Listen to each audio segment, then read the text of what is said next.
Você já sentiu como se o ano estivesse correndo pelas suas mãos e você não estivesse dando conta de fazer nada do que você propôs no início do ano? Pois é, eu tava sentindo isso e eu acredito que você também. Então por isso fica nesse vídeo que a gente vai falar um pouquinho mais sobre isso.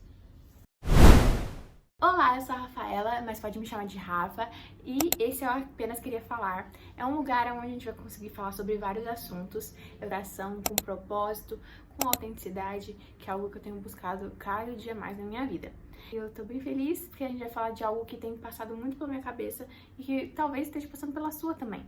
Foi um ano bem complicado, dando um contexto geral. Eu tive vários problemas de saúde, por sobrecarga mesmo, acabei me sobrecarregando em vários aspectos da minha vida, tendo vários problemas intestinais. Só que isso também me salvou, me tirou de uma furada da minha cabeça, sabe? Percebi que não tava dando da maneira com que eu tava fazendo e talvez eu não estivesse tão feliz assim com vários pontos da minha vida. Tenho tentado me reconectar comigo, coisa que eu acho que eu demorei bastante pra fazer. Repensado o que eu gosto, o que eu não gosto, e isso tem influenciado muito na minha vida atualmente. Por isso, desses 60 dias, que foi uma maneira de eu pensar assim, tá, até aqui eu fiz isso, ok.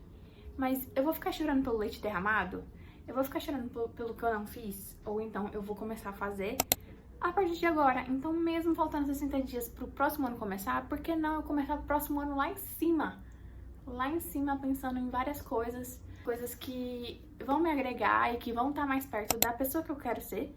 Então, por que não começar esse ano pro próximo ano ser um ano incrível? Nesse sentido, eu decidi me desafiar, a fazer esses 60 dias e serem o recomeço do meu começo. Então, assim, pensar como eu posso estar mais próxima da pessoa que eu quero ser nesses próximos anos, enfim, e o que eu quero plantar na minha vida. Etapa 1, retomar quem você é. Essa é uma etapa super importante, porque é uma etapa de autoanálise, ou seja, é um momento onde você vai parar para pensar tudo o que você fez esse ano e o que você não quer para o próximo, o que você não quer para os próximos dias, pensando mesmo em passos de formiguinha. Nesse momento, eu quero que você responda 3 perguntinhas. O que eu realmente amo fazer? Por que eu deixei isso de lado? E o que me travou esse ano? Essas 3 perguntas, eu acredito muito que você já vai conseguir ter um entendimento básico aí do que você tá fazendo da sua vida. O que tem te travado, o que você ama fazer e por que você não tá fazendo o que você ama. E essas são perguntas cruciais pra gente conseguir responder e sair do lugar onde a gente se encontra. Porque muitas vezes, se você não consegue entender o que te faz insatisfeito hoje, você não vai conseguir compreender futuramente o que você quer. Às vezes tem algo te travando que é muito mais profundo e emocional, e se você não olha pra si, você não vai conseguir fazer suas metas, mesmo que você queira e reprograme tudo da sua vida, você vai conseguir nos primeiros 5 dias, mas depois, se aquilo não estiver bem fixado na sua cabeça, você não vai conseguir seguir no seu dia a dia. Então é algo que você tem que ficar lutando com você muitas vezes para que você conseguir alguma coisa de meta ou de algum objetivo. Você tem que entrar meio que numa discordância consigo. E isso é difícil mesmo. Mas se a gente não se autoanalisar, muitas vezes a gente fica muito no campo da superficialidade e não consegue entrar em coisas mais complexas, assim, do realmente o que eu quero realmente. É isso que eu quero? É isso que eu não quero? E como que eu vou conseguir alcançar isso, né? Então essa é a primeira etapa, para você olhar para si. Revisar o que você quer. Agora, indo para a segunda etapa, a gente vai revisitar aquilo que a gente queria. Essa é uma etapa complicadinha, às vezes vai te gatilhar em algum momento, mas eu fiz isso, eu tenho um caderninho onde eu anoto as metas do ano e eu revisitei essas metas. E eu tava me sentindo tipo um fracasso, eu não consegui fazer nada. E eu vi que eu fiz parte das minhas metas. Afinal, eu consegui ir pra academia, eu consegui economizar dinheiro, eu consegui fazer várias coisas que eu não considerei que eu tava fazendo. E de fato, eu acabei até conseguindo passar algumas metas, sabia? Então, esse é o momento que você vai revisitar essas metas e entender se elas fazem sentido. Porque às vezes tem algumas metas que não fazem mais sentido na sua vida. E você pode anotar isso, porque muitas vezes a pessoa que você começou o ano já não é a pessoa que tá no final do ano. Então, se você não olhar para essas metas, muitas vezes você não vai ter esse entendimento de que você mudou de rumo e tá tudo bem mudar de rumo. Então, você não tem que ficar vivendo as metas de alguém que já foi. Você tem que pensar naquilo que você quer ser e naquilo que faz sentido pra você.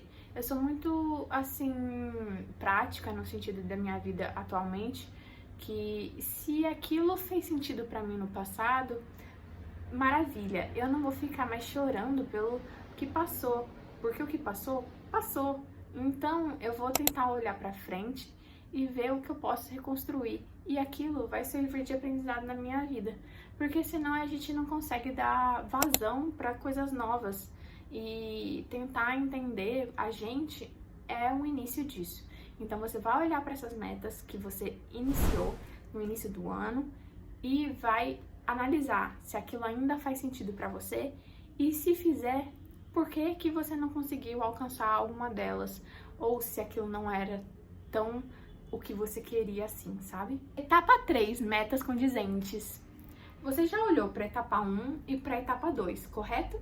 Onde você conseguiu olhar um pouco mais para si e entender o que você tinha desejado e se aquilo ainda faz sentido na sua vida. E agora na etapa 3 a gente vai juntar esses 3 elementos e conseguir entender quais são as metas mais condizentes para a sua vida atual. Ou seja, muitas vezes a gente não consegue cumprir algo, não porque a gente não batalhou para aquilo, ou não porque a gente não quis o suficiente. Muitas vezes a gente não consegue cumprir uma meta porque a meta é inalcançável naquele momento na sua realidade. Então a gente tem que traçar que a gente tá no final do ano. Ou seja, em 2 meses você não vai ficar milionária, mas talvez seja naquele pequeno detalhe da sua vida que tá a mudança. Então, às vezes é uma mudança de hábito, às vezes é deixar de usar o celular em um horário X, já vai te fazer ser mais produtiva em algo pro futuro. Então, esse é o momento onde a gente vai analisar essas metas que você quer, ou seja, eu quero ir na academia 5 dias na semana, nas próximas semanas. Isso é possível pra mim? Sim, tá dentro da minha realidade. Eu conseguiria cumprir. Se eu for dedicada, eu conseguiria cumprir. Então, esse é o momento que você vai olhar para suas metas e pensar: essa meta realmente dá pra eu fazer? Ou essa meta é uma alucinação da minha cabeça? Porque querer, eu quero um monte de coisa. Mas será que querer por querer vai fazer sentido na minha vida? E querer por querer, será que não vai criar só uma ansiedade? Eu não vou estar vendo passos muito além. Porque se você fica só tipo, não, eu quero virar milionária. Tá, mas como? Então, esse é o momento onde você vai pensar nas metas que são condizentes com a sua realidade. E você vai mudar no micro, você não vai mudar no macro. Uma etapa também para você pensar nas comparações. Ou seja, você quer ser a pessoa que você quer ser porque você realmente quer ser essa pessoa? Aí ficou quase um trava-línguas aí. Você tá querendo ser essa pessoa porque botaram na sua cabeça que você tem que ser essa pessoa. É um momento onde você vai olhar para suas redes sociais e vai pensar: essa meta eu tô querendo porque fulano de tal tá conquistando? Ou essa meta é realmente uma meta porque meu coração se enche ao pensar nessa meta? Então, também, junto com essas metas condizentes, é pensar se suas metas são metas suas ou se são metas comparativas, que você está se comparando com os outros na régua do outro, não na sua régua. Etapa 4. Plano e roteiro. Esse é o momento de você viabilizar o seu projeto, a sua meta. Então, você vai ter que pensar em todas as formas de que você vai conseguir chegar a ela. A meta minha para esse ano é que eu quero ler 25 livros até o final do ano. Eu já li 16 livros até esse momento. Eu tenho 9 livros, tá? É bastante coisa. Eu consegui pegar a quantidade de páginas que eu tenho pra ler e eu percebi que se eu ler 38 páginas por dia, eu consigo chegar na meta. Então, você tem que quebrar a sua meta em pequenas metas e fazer elas serem coisas diárias. Então, você tem que tornar a sua meta viável, um roteiro prático. Então, você vai pensar nos planos para viabilizar isso. O que você tem que fazer para chegar nessa meta. E dividir ela em pedacinhos vai deixar tudo mais prático. Etapa 5. Chegou a quinta etapa, a etapa da ação. Só que muitas vezes você vai ter que voltar, talvez, naquela etapa 3, para você pensar realmente se é aquilo que você deseja mesmo.